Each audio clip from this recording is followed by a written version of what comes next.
Hi, good morning. Welcome to today's STAT video chat, a conversation on the coronavirus with Tom Frieden. Thanks for joining us. I'm Helen Branswell, and in just a bit, I'll be joined by Dr. Tom Frieden to talk about the current state of the coronavirus pandemic and how the world might go about recovering. We've got a lot to discuss, but I wanted to start out first with a few housekeeping items. At the bottoms of your screens, you'll see a few icons. There's a chat icon and an Q&A icon. You can use the chat feature to chat amongst yourselves or to send a message directly to the STAT team. If you're finding that you're having any technical difficulties, that's the way to notify us. Don't put your questions into the chat. I won't be looking there for them. If you do have a question that you would like to ask, please type it into the Q&A feature. We'll start to take questions about halfway through our conversation, and we'll try to answer as many as possible. You can also use the Q&A feature to view all the questions that have already been submitted and upvote ones you'd most like to have answered. Thanks again for being here. And with that, I would like to welcome Dr. Tom Frieden, President and CEO of Resolve to Save Lives, an initiative of Vital Strategies. Dr. Frieden is the former director of the Centers for Disease Control and Prevention. Thank you so much for joining us this morning, Dr. Frieden. Good morning, Helen. It's great to speak with you. Yeah, thanks so much. So I was hoping from the start, you could give us a sense of how you see things now. Where are we as a nation and as a world? It's a long war. It's World War C. It's the humans against the coronavirus. And as Josh Letterberg used to say, it's our brains against their numbers. And brains means working together, learning together, and figuring out where the enemy's weaknesses are.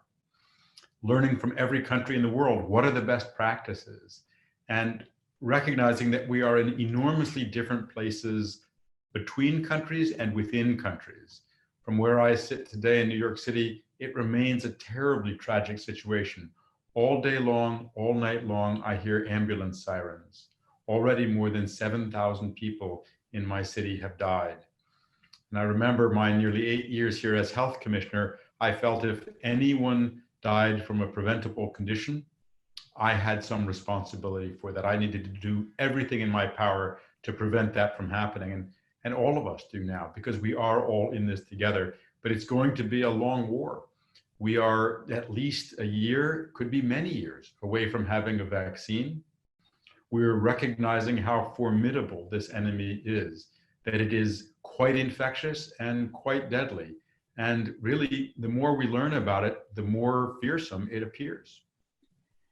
It feels to me like we're at kind of a dangerous time. You know, some of the messaging that has been issued from the administration may have set up expectations that if we could only get through mid-April, that we will be over the peak, and that the measures that we've been taking, the ones that are really constraining life and leaving us in just this incredible netherworld of, you know, social distancing, that maybe they can start to come off and that life as normal can resume. You know, your group and other groups have been doing a lot of work trying to figure out what it would take to get us to a place where we would be safely able to start to emerge from some of the restrictions. Tell us what your vision for safe reemergence is. The fundamental... And I think we have a slide that you're going to explain. Okay. If we could put that one up. Thank you. So the fundamental concept here is that this is not a time to wait, it's a time to work. When we come back out, the virus will still be there. So if we're not ready, it will come roaring back. And unfortunately, this virus has an open field run. There is no immunity to it in society as far as we know. So if we don't keep it in check, it will rage through, at least in this country, as far as we know. What it will do elsewhere and how deadly it will be given different demographic patterns remains to be seen. But this is a virus that should never be underestimated. It is very hard to fight. And what we need to do, we're proposing, is to box it in. There are 4 corners of this box: widespread testing, isolation, safe isolation of all infected people, finding or contact tracing those who have been exposed, and quarantining the exposed. If we can do those four things well, we can box the virus in. But that's very difficult. And if any one of those four sides is weak, the virus will escape, will get out, and will spread widely in society. That's why right now, as we're sheltering in place, we need to be urgently preparing for the next phase of the battle. In the famous Wayne Gretzky comment, he skated to where the puck was going, not where the puck is. And the puck is going to a place where we will need to very, very quickly track cases and clusters and prevent them from spreading. Today on STAT, we have a story by Maggie Fox in which you're quoted talking about this, and you mentioned that, effectively, you think the United States needs an army of about 300,000 contact tracers. I mean, clearly, those people don't, as trained professionals, don't currently exist. Maggie's story talks about the fact that, in Massachusetts, Partners in Health are hiring 500 people. And it all sounds like people are starting to think about this, but it also sounds very piecemeal. And, we're only as safe as, our protection against this is only as good as the weakest county or the weakest locale across the country. It feels to me like at a national level, there isn't the level of coordination and planning needed to make sure that this kind of thing is rolled out nationwide. Is that a fair assessment? It's hard to know from outside of the government what's happening inside of the government, but we do know what needs to happen in the coming days and weeks. There need to be clear policies, protocols, tools, algorithms, best practices for how to do contact tracing well, learning that from the US and globally. There's a lot we have learned from around the US and globally, and most health departments started this before COVID became too large. And Seattle and New York City, both of which have excellent health departments, were rapidly overwhelmed by the challenge of contact tracing. This is hard work, but it works. And we are going to need to empower and strengthen. There are, after all, 16 million unemployed people in the US, so 300,000 may sound like a lot, but if we think of the last depression, where we had a CCC, a Civilian Conservation Corps, maybe we need a coronavirus contact corps or coronavirus control corps. But it does need to have discipline. We need to ensure that we respect patient privacy. What we've learned in public health in contact tracing is that the patient and the contacts need to be the VIP of the program. And there's an old saying from sexually transmitted disease investigators that a good STD investigator can elicit the names of a contact from a rock. And what that reflects is that health departments have experience in reaching out to people, talking with them, helping them with what they need, and getting them the services they need so that they develop that trust, because that's in everyone's interest. We've looked around the world at some of the services provided to people who are isolated or quarantined, and they're quite extensive. Some of the best practices include ensuring that people have food in their home, that they have security, that they have the ability to care for elders or children who may need to be removed from the house. Some people may not be able to be safely cared for in their home, but don't need a hospital. They may need to go to a dorm or another type of hospital or to a hotel where they can be safely cared for without endangering the staff and ensuring that they can get rapidly upgraded if they become very ill. Right. The kind of services we've seen are really interesting. They include everything from medical, social, and emotional support to food, laundry, to high-speed internet, laptops, and even free Netflix subscriptions to keep people home for those 14 days. Because if they are, they will be safer and the rest of the society will be safer. Some of this work is going to have to involve technology. I know that in Singapore, where they've been very actively contact tracing, that, they use cell phone data, for instance. I think in this country, that has to be messaged very carefully, because I think there is a real reluctance of anything that smacks of Big Brother. the public really needs to be brought on board, and in the way you describe people being able to do with individuals as a society, explaining to people why this needs to be done and how it's going to be done and what is not going to be done with the data that's collected. Do you feel like that groundwork is being laid at this point? That's very important to do, and it's going to be a local issue. And I think there's some confusion about what technology can do, might be able to do, and probably can't do.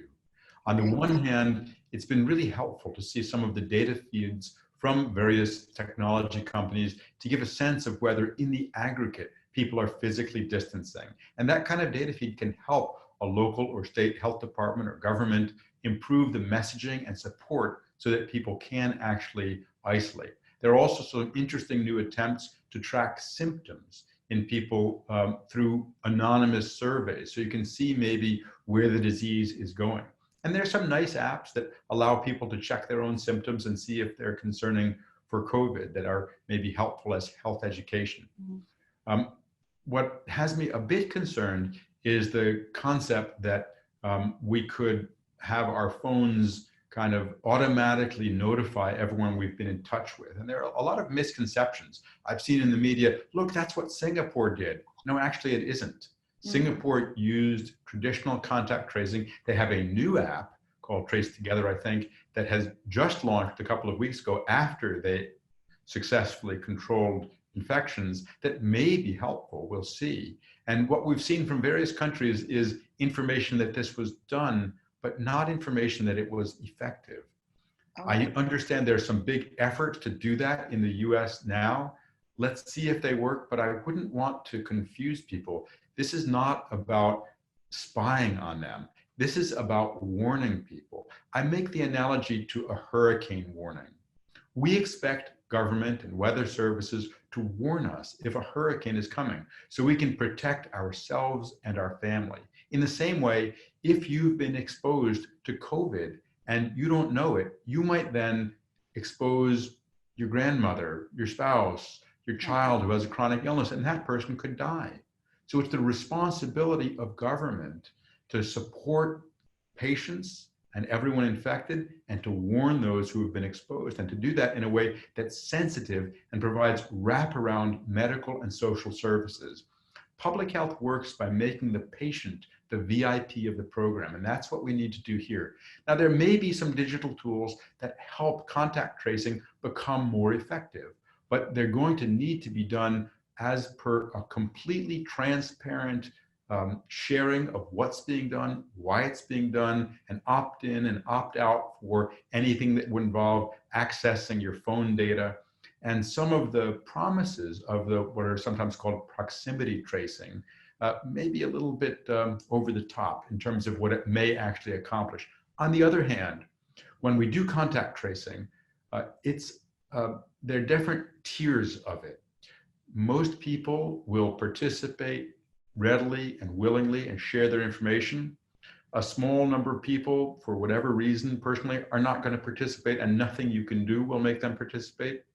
And then you also have situations where there is a complexity and you need to extend the contact investigation because it was a choir or a nursing home or some other congregate facility. And there you really need the highly specialized disease detective epidemiologists working with you. Okay. I think in one of the pieces that I know I saw a piece in which you were quoted today talking about the percentage of people you think may have been infected in the first wave. And I can't remember if you said between 5 and 10%, but it was something that I found a little bit dismaying because it was lower than I would have hoped. What's your sense of how the serology tests are working? You know, whether they're working, how that is. And maybe as a setup, I should explain to people that a lot of work is being done right now to try to get a sense of what percentage of the population in a place has been infected with this, so we can know going forward if perhaps, you know, it would be safer or less safe to try to release some of the constrictions. Talk to us a little bit about that. To get the basics clear, there are tests for the virus and tests for antibodies to the virus. Right. The virus testing is done by PCR, usually of nasal or nasopharyngeal swabs or sputum or deep lung aspirates. And that's one type of testing. Serology or antibody testing is done by a blood test. And right now, there are many tests on the market, and many of them, now that I can speak very freely that I'm not in the government, many of them are junked. So there are many bad tests, inaccurate tests on the market. I think we're going to see kind of a Cambrian explosion and then a winnowing down of the tests out there so that we have more tests that are reliable. There's an enormous amount we don't yet know about serology. There's emerging data, but much of it is not yet published. So I haven't seen stuff that I can really analyze carefully, have our team analyze carefully and see what to think. And there are so many unknowns. We don't know if everybody who gets infected, including the asymptomatic people, gets antibodies. It's looking like perhaps they do, at least those with symptoms. We don't know whether the antibodies protect against future infections. And that's a crucially important question. Or how long? If it does, we don't know how long that infection will last. There are two broad reasons that antibody testing could be really useful. One is to understand how widely it has spread in society. And I think there are a couple of countries that are doing random samples of antibody tests. That's a fascinating approach. And the second is, in theory, if antibodies are protective, you could essentially give someone a get out of jail free card and they would be able to help with the response and go back to activities. But we don't yet know if that's the case. Right. You're the former director of the CDC. To me, one of the very startling things about this outbreak is the fact that the CDC has been sidelined, at least in terms of being the public face of the response. You know, I know people there are working very hard and they're doing all the things they would have done in an outbreak when you were director. But it has traditionally been the CDC that has done a lot of the messaging about what the public needs to know. And they haven't had a briefing in over a month. And you know, there's no indication those are going to come back anytime soon. What do you think is lost when the CDC is not the body that is giving the public the information it needs to know? Well, I think it's crucial that we hear from CDC. CDC.gov remains the best place in the world to go for information on coronavirus, information, guidance on how to protect ourselves, our family, our community, our workplace, our school, our hospital, our nursing home. And we are less safe when we're not hearing from the CDC regularly. I want to go back a little bit. January 26th, Dr. Nancy Messonnier said, quote, "We need to be preparing as if this is a pandemic." Now, that was a remarkable statement. And on February 25th, she then said, disruption to everyday life might be severe. Some people didn't like that that's what Dr. Messonnier said. Dr. Messonnier is the director of the National Center for Immunization and Respiratory Disease. She and Dr. Ann Schuchat are our country's two top experts in the control of this virus. And to be frank, Helen, I'm an infectious disease physician. I've worked on lung infections for 30 years. I've run two large public health agencies, and I wouldn't make decisions without consulting and being guided by these two physicians and their staff. Right. So I understand that there's a lot going on that the public doesn't see. CDC is still doing extensive work. And we're seeing, I'm delighted to see more and more MMWRs, the publication of the CDC coming out with crucially important information. For a while, there was very little coming out from the MMWR in the last couple of weeks. It's been excellent.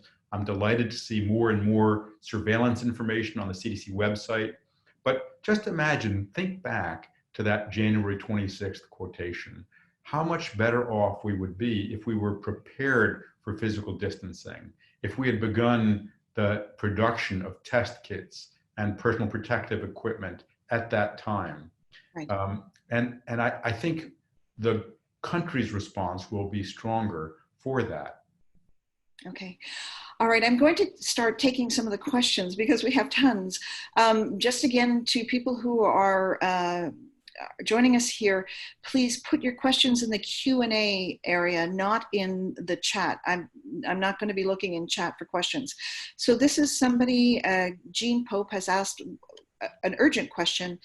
He has heard several reliable comments from doctors at major hospitals in New York saying that the current COVID-19 tests in the United States are about 60% accurate, meaning that about 40% of the time there's either a false negative or a false positive.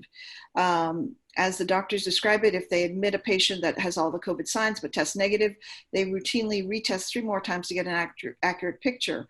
What impact does this have on the timeline to create more tests?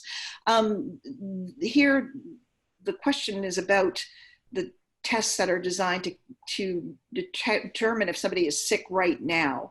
Are you hearing this kind of statistic in terms of 40 to 60%? Yeah, we've seen a lot of false negatives, not many false positives, a lot of false negatives where people That's with dangerous. COVID. Sorry? That's really dangerous. We've seen a lot of false negatives, but false negative is a tricky concept. First off, the sampling is pretty hard. Nasopharyngeal sampling is nasty. In fact, in one of my articles, I linked to a CDC 30-second video of what it actually looks like. Right. You put something that looks like a Q-tip about that far deep into the nose to get all the way back to the back, and then you twirl it for 10 or 15 seconds. That isn't always done. And if it's not done well, you can get a false negative. Also, samples from more deep in the lung done by bronchial lavage are more likely to be positive. Also, at certain phases of illness, you can have less virus. I have a friend and colleague, a doctor who was infected. His first test was negative, his second test was positive. Right. And that was during his illness. Right. But the danger of a false negative, of course, is that somebody may not be treated as a COVID patient, and they actually are. In fact, in New York City, where we have nowhere near the test capacity that's needed, the health department, government, and I have been saying for some time, if you're mildly ill, stay home. Don't go for a test. You're going to use up tests that others need. You're going to use up swabs that are short. You're going to use up medical protective equipment that is short. You're going to use up doctor and nurses' time that is short. And if you're positive, you're going to be told, go home. And if you're negative, you might get infected. And if you're falsely negative or negative today and would be positive tomorrow, you may be falsely reassured and spread that to others. My friend and colleague who got infected stayed home and isolated even with his negative test. Next question from someone named Rod. Asymptomatic people are said to be the main risk, but Bill Gates recently said asymptomatic people may have a low viral load and therefore may not be that risky. What's your sense of what percentage of transmission is resulting from people who are asymptomatic? And maybe when you answer, could you explain the difference between asymptomatic and pre-symptomatic? Because I don't think that's well understood. Absolutely. And information on this is emerging. Some of the best information we have comes from the Diamond Princess cruise ship, where initially between 40 and 50% of the people who had the virus didn't have any symptoms. And that was really a shocking number. But as time went on, most of those people developed symptoms, and only about 18% turned out never to have symptoms. Therefore, there are 2 groups, as you say, Helen. There's an asymptomatic, long-term asymptomatic. So they, for whatever reason, don't feel sick or don't recognize their sickness. And then there's a pre-symptomatic, people who have positive viral tests, but they don't have symptoms, but a couple days later they get sick. And spread could be either from the pre-symptomatics or the asymptomatics. There's one well-done study from Singapore, and Singapore has been doing some superb studies that estimated that 6.4% of their transmission was from asymptomatic people. So that would suggest that the asymptomatic people are less infectious than symptomatic people, and I would expect that. It makes sense. If you're coughing and sneezing, you're more likely to be symptomatic. And viral load information, we're still getting information on what the relative rates are. What's very interesting is that the viral load in COVID-19 disease is high initially, days 0 to 3, and then declines. That's very different from SARS, where it's low initially and then increases. And that, unfortunately, makes it much harder to control. Right. Next question from someone we both know, Glenn Nowak.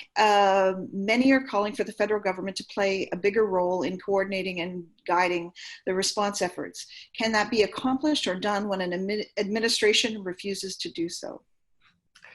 This is Easy question, Glenn. This is a really hard outbreak, extraordinarily difficult. We're learning more all the time. The things we have to do have never been done before.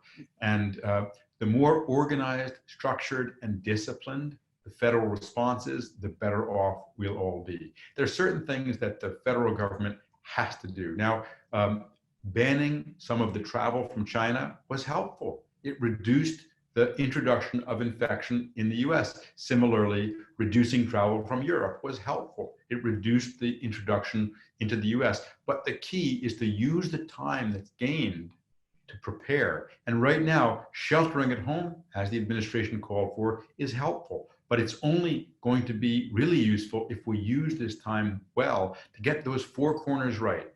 Massively increase testing, ensure that we have good isolation, not just in hospitals that need to be better, but nursing homes, prisons, homeless shelters, and contact tracing. We need to begin scaling up that effort. And we need to see from the CDC in the next couple of weeks, clear guidance of how to do that, and isolation and quarantine at home or hotels or other places so that people can be safe and have coronavirus stop with them.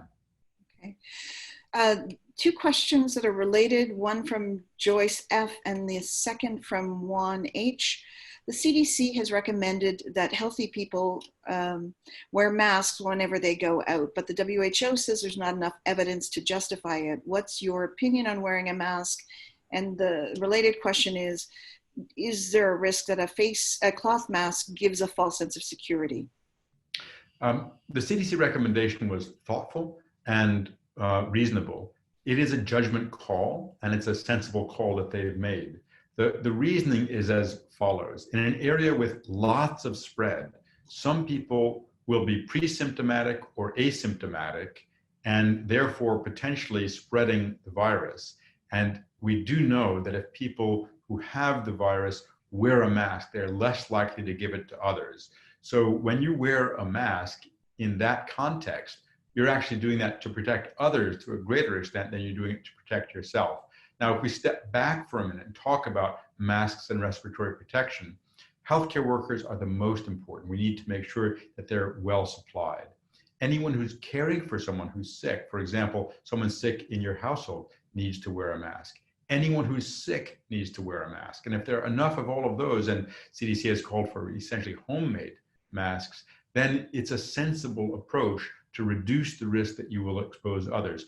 But there are some buts here. You want to make sure you're not taking them from healthcare workers. You want to make sure that you're not touching your face more because you're sweaty or uncomfortable that could increase your risk. You want to make sure that it doesn't give you undue confidence to go out, because frankly, if you're ill, stay home. And you want to make sure that if you are going out with a mask on, you don't think you have some armor, and you still understand that washing your hands and sanitizing them regularly is going to be much more important in protecting yourself than wearing a mask out in the open. Okay, great. Next one from Jordan Hinahara. Given how little we know about what antibodies will be protective against COVID-19 long-term, how fast or slow the virus is mutating, and whether or not any sort of reinfection reactivation is possible, how much should we be relying on the idea of antibody testing as a path forward to reopening the economy and business? What is a pragmatic timeline to feel comfortable with this? We really don't know what role antibody testing will have. Understanding how widespread the infection is will be important. And as you said, Helen, based on very simple calculations, I estimate that it's not very widespread. Now, New York City is something of an exception, where I think a huge number of people have already been infected here. And it indicates just how infectious this virus has been when it was first introduced in a jam-packed environment like this, and spread before the shutdown, and how much more it would have spread if New York State hadn't shut down when it did. But the antibody testing does have this potential, if antibodies are protective, to have group of people who are protected participate in supporting and protecting, getting us all back to work. But at this point, that's just a theory. Yeah. What I think is more important is the question of when will we be ready to reopen? And we've outlined 3 broad areas that we think are essential. First, the virus is coming down. We're seeing deaths decrease, cases decrease, healthcare workers not getting infected. Second, our healthcare system is more robust. Right. So healthcare workers are not getting infected and can be protected. We're able to care for people with mild illness who we now would want to have come in and be assessed, maybe in outside facilities. And the severely ill people can be well cared for. And our usual care for chronic conditions can continue, because that's crucially important so that people don't die from other things because COVID is disrupting our healthcare. And third, that we have our healthcare system, public health system ready. We're ready to box it in with testing, contact tracing, isolation, and quarantine. Those 4 corners are key so that as we gradually reopen the tap and come back out into society, the virus is still going to be there. We're going to need to keep it at a simmer rather than let it explode. Right. You recently said it's more about data, not dates. I'm sure that's still true. Do you have the sense that the conditions you've just described are anywhere close to being ready in any place? I'm afraid we're a long way away. There are places in the US where there is very little virus, where if they do containment, they may be able to avoid big outbreaks. And that's a great thing to do. And I understand the federal government is focusing on expanding testing capacity there to prevent it from coming. It's a judgment call, and it's a reasonable judgment call, because you want to prevent an explosion rather than be putting out a forest fire once it's there. But I think for many of the other things, we're not moving fast enough to get test capacity up. There is still a huge shortage of tests. I was hearing that in New York City, about half of all tests are positive. What that tells me is you should be testing 10 or 50 times more people than you're testing today. Right. And for contact tracing, that army is just beginning to get organized. Right.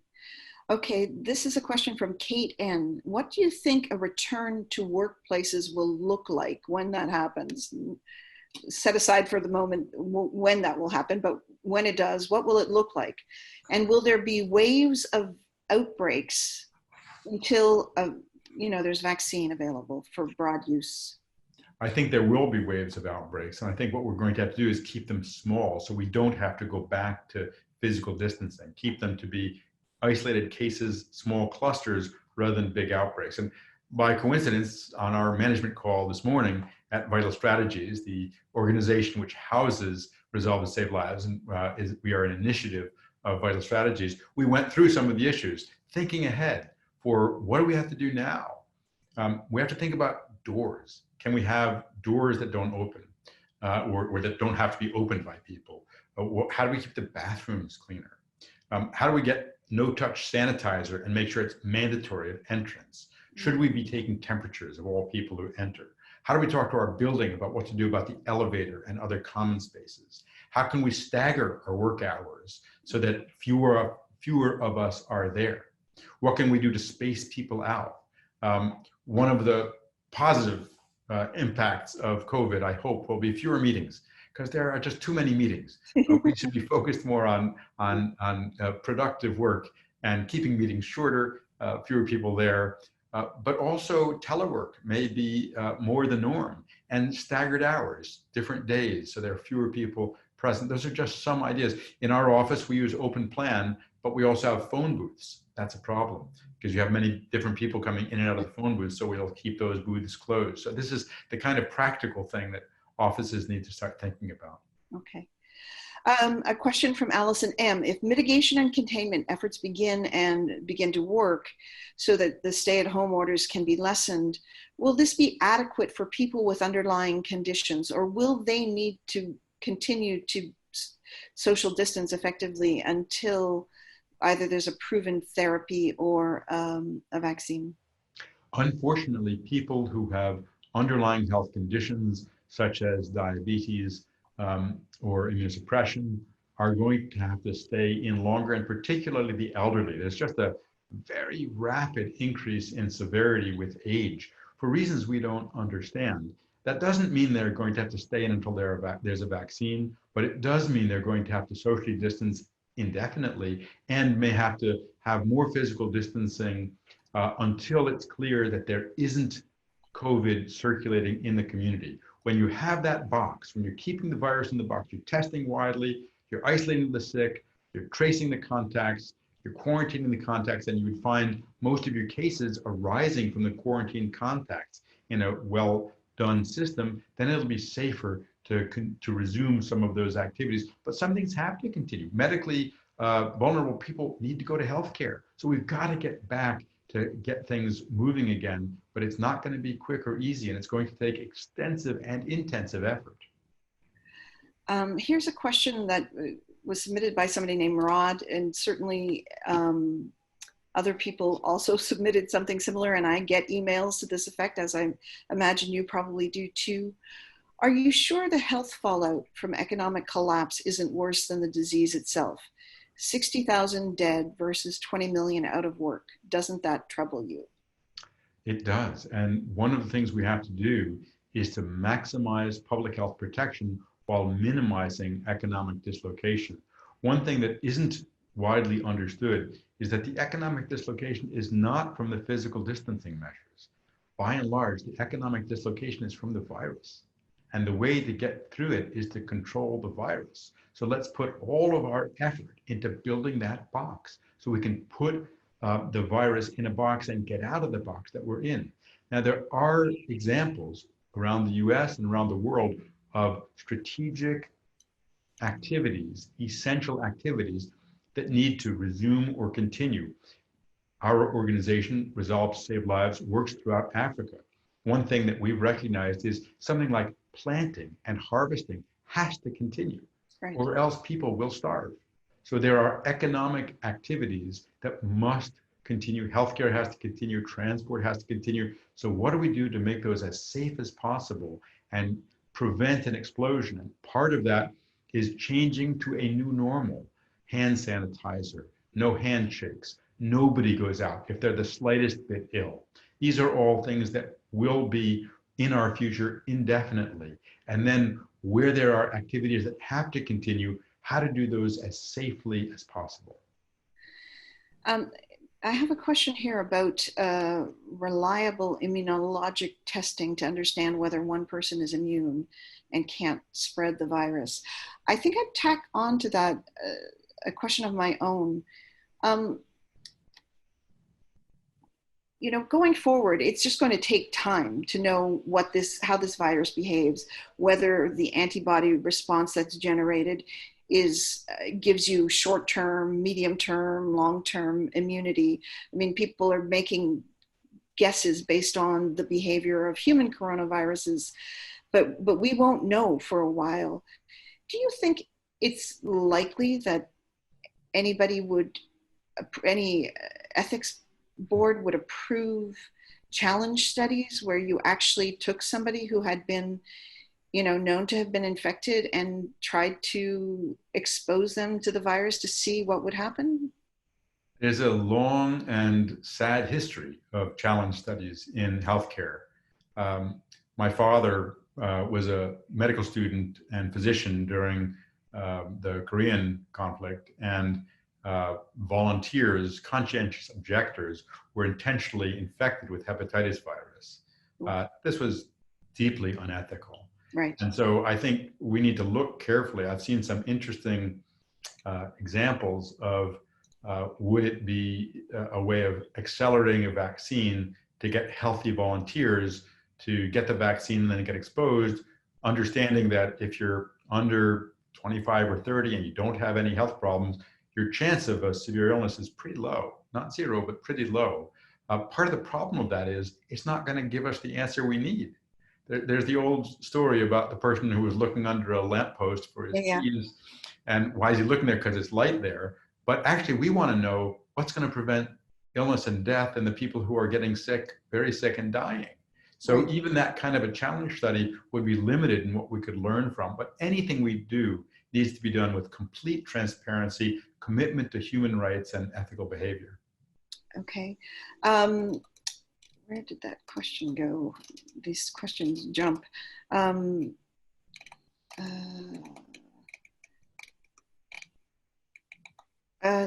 Some early news, several people asked about some reports out of Asia, South Korea, and also China, suggesting that some people seem to be developing a second infection shortly after recovering. I've asked WHO about this a lot, and I think the thinking is that it's probably not reinfection. But what's your thought on whether or not people are actually getting reinfected very quickly? We don't know. We don't know whether the negative test was false negative. We don't know if this is the same infection or a new one. What I would expect is that many viruses establish a temporary carrier state in people, so that people may harbor them in their nose, in their mucous membranes for weeks, or even in some cases months. And that's one of the ways that the common cold coronaviruses continue to spread throughout the year and throughout the world, is by the carriage for some time, keeping in mind that this does spread on contaminated surfaces. So it may be a way that the virus continues to spread at a low level. It's unlikely to be the major way that the virus spreads. But what we already know is that this virus is not currently eradicable. We are not able to eliminate this from the world, and we're going to have to deal with situations like that. But we'll be best prepared if we focus on what's common. Common things are common, and having people who are sick get promptly tested, effectively isolated, find out all their contacts, quarantine their contacts. That box will help us be safer. I've just realized we're really up against the end of our time. Is there any last message that you'd like to get out?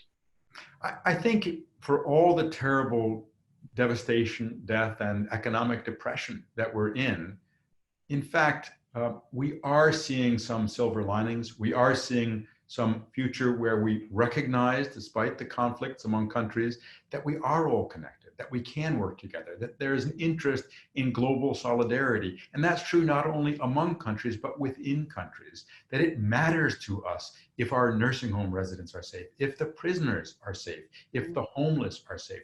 We are all connected, and this is the time to build our health protection, to build our public health entities to keep us safer, not just from coronavirus, but from lots of other conditions that are needlessly taking lives and causing illness, injury, and disability. So I remain fundamentally optimistic that working together, we are going to limit the horrible harms of this virus and come out of it stronger as a society.